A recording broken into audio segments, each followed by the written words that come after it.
بہت پرانے زمانے کی بات ہے، ایک بادشاہ تھا جو اپنی طاقت اور دولت پر بہت غرور کرتا تھا۔ اس کا محل سونے چاندی سے جگمگاتا تھا، فوج کے ہزاروں سپاہی اس کے ایک اشارے کے منتظر رہتے تھے، اور اس کے خزانے میں اتنے ہیرے جواہرات تھے کہ گننے والے تھک جاتے۔ بادشاہ ہر دربار میں یہی کہتا، میرے جیسا طاقتور اور امیر کوئی نہیں، دنیا کی ہر چیز میرے قدموں میں ہے۔ ایک دن اس کے دربار میں ایک بوڑھا درویش پھٹے پرانے کپڑوں میں آیا۔ درباری ہنسنے لگے، مگر درویش نے بڑے ادب سے کہا، بادشاہ سلامت، آپ کی طاقت اور دولت بے شک بہت ہے، مگر کیا آپ نے کبھی سوچا کہ یہ سب فانی ہے؟ بادشاہ قہقہا لگا کر بولا، اے فقیر، تجھے میری سلطنت کا اندازہ نہیں، بتا ایسی کون سی چیز ہے جو میری دولت سے نہ خریدی جا سکے؟ درویش مسکرایا اور اس نے اپنی جھولی سے مٹی کی ایک چھوٹی سی پیالی نکالی۔ حضور، اگر آپ اس پیالی کو آنسوؤں سے بھر دیں تو میں مان جاؤں گا کہ آپ واقعی سب کچھ کر سکتے ہیں۔ بادشاہ حیران ہوا، آنسو؟ یہ کون سی بڑی بات ہے؟ جلاد کو بلاؤ، کسی کو سزا دو، آنسو تو نکل ہی آئیں گے۔ درویش نے سر ہلایا، نہیں بادشاہ سلامت، مجھے وہ آنسو چاہئیں جو آپ کی اپنی آنکھ سے ندامت کے ساتھ نکلے، وہ آنسو جو غرور ٹوٹنے پر بہتے ہیں۔ اس لمحے دربار میں سناٹا چھا گیا۔ بادشاہ پہلی بار خاموش ہوا، کیونکہ دولت سے تخت خریدے جا سکتے تھے، لشکر خریدے جا سکتے تھے، مگر سچی ندامت کا ایک آنسو وہ بازار میں نہیں ملتا تھا۔ بادشاہ کو درویش کی بات چبھ گئی۔ اس رات اسے نیند نہ آئی۔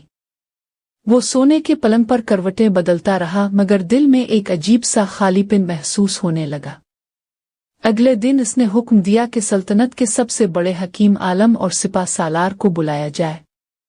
سب آئے تو بادشاہ نے درویش والی پیالی نکالی اور کہا، اسے میرے آنسوؤں سے بھرو، جو بھر دے گا اسے آدھی سلطنت دے دوں گا۔ حکیم نے کہا، حضور پیاز کاٹ لیں، آنسو خود بخود آ جائیں گے۔ بادشاہ نے ڈھیر ساری پیازیں کٹوائیں، آنکھیں جلنے لگے، پانی بہنے لگا، مگر جب پیالی میں ڈالا تو وہ پانی بن چکا تھا، نمکین ضرور تھا مگر ندامت والا نہیں۔ پیالی خالی کی خالی رہی۔ عالم بولا، او بادشاہ سلامت، کسی غریب پر ظلم کریں، اس کی آہ آپ کو رالا دے گی۔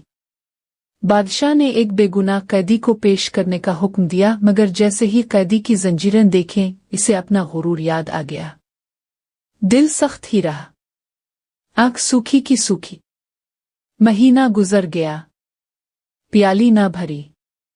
بادشاہ کا غرور اب چڑچڑاپن بن گیا تھا۔ وہ دربار میں کسی سے سیدھے منہ بات نہ کرتا۔ پھر ایک رات طوفان آیا، محل کی کھڑکیاں بجنے لگے۔ بادشاہ اکیلا چھت پر چلا گیا۔ وہاں اس نے دیکھا کہ محل کے باہر وہی بوڑھا درویش بارش میں بھیگ رہا ہے اور ایک یتیم بچے کو اپنے پھٹے کمبل میں چھپا کر کھڑا ہے۔ بچہ بخار سے تپ رہا تھا۔ بادشاہ نے پہلی بار کسی اور کا دکھ محسوس کیا۔ اس نے دوڑ کر شاہی طبیب کو بلوایا، اپنا گرم کمخاب کا چوغا اتار کر اس بچے پر ڈال دیا۔ بچے نے کانپتے ہوئے بادشاہ کا ہاتھ تھاما اور کہا، آپ اچھے ہیں؟ بس یہ سننا تھا کہ بادشاہ کے دل سے غرور کی دیوار گر گئی۔ اسے یاد آیا کہ کتنے لوگ اس کے ظلم سے روئے تھے، کتنے گھر اس کی انا کی بھین چڑھے تھے، اور پھر اس کی مکھ سے ایک گرم آنسو ٹپکا، سیدھا مٹی کی اس پیالی میں جا گرا۔ درویش چھت پر آ گیا۔ اس نے پیالی اٹھائی۔ وہ ایک آنسو سے ہی لبالب بھر چکی تھی اور اس میں سے روشنی پھوٹ رہی تھی۔ درویش بولا، بادشاہ سلامت، دولت سے پیالی نہیں بھرتی، درد سمجھنے سے بھرتی ہے۔ آج آپ واقعی بادشاہ بن گئے ہیں۔ اس دن کے بعد اس سلطنت کا بادشاہ بدل گیا۔ محل کے دروازے غریبوں کے لیے کھل گئے، اور کہتے ہیں کہ اس کے بعد اس کی رعایا نے کبھی آنسو نہیں بہائے سوائے خوشی کے۔